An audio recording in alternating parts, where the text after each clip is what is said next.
என் அப்பன் ஐயனாரா இருக்கட்டும், ஒரு பாண்டிமுனியா இருக்கட்டும், இல்ல 18ஆம் படி கருப்புசாமியா இருக்கட்டும், ஓ மை காட், அவ்வளோ ஒரு ஈர்ப்பு. ஒரு சின்னதா எனக்கு லைஃப்ல நடந்தது நான் சொல்றேன். சொல்லுங்கம்மா. நாங்க வந்து ஒரு வாட்டி 18ஆம் படி கருப்பர் வந்து அங்க போனா நான் அப்படியே மயங்கிருவேன். எனக்கு அந்த கதவை பார்த்தாலே வந்து எனக்கு ஏதோ அவர் வந்து காவல் காத்து நாங்க நிக்கிற மாதிரி, அந்த ஐயப்பன் நாங்க நிக்கிற மாதிரி இருக்கும். அப்ப அன்னைக்கு வந்து நான் சொல்றேன், அம்மா எங்க அம்மா வந்து அங்கேயே இருந்தவங்க, பிறந்து வளர்ந்தவங்க அங்க.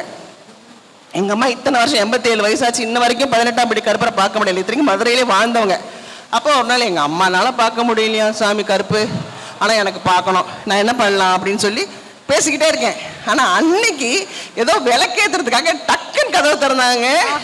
நம்புவீங்களா, நான் அப்படியே மெய் சிலுத்து போய் அந்த 18 படியே 2 கண்ணால பார்த்து, இதை விட ஒரு பெரிய ஆசீர்வாதம் என்ன வேணும்? ஸோ நம்ம நினைக்க நினைக்க நினைக்க கடவுள் நம்மளோடயே தான் இருப்பார், நம்மளோடய தான் டிராவல் பண்ணுவார். அதை வந்து நம்பிக்கையோட இருக்கணும். இன்னைக்கு நம்ம கஷ்டத்துக்காக சாமி கும்பிடுறோம், நல்லா வந்ததுக்கு அப்புறம் சாமி கும்பிடக்கூடாது, அப்படி கிடையாது. கஷ்டமோ நஷ்டமோ நீ தான் உன்னை நம்பி வந்துட்டு உன்னை பிடிச்சிட்ட, நீ என்ன எங்க வேணா கொண்டு போ அப்படின்னு ஒரு நம்பிக்கையோட கான்ஃபிடென்ட்டா இருந்தீங்கன்னா நம்ம லெவல் வேற லெவல்ல இருக்குங்க. அதுக்கு நான் தான் சாட்சி.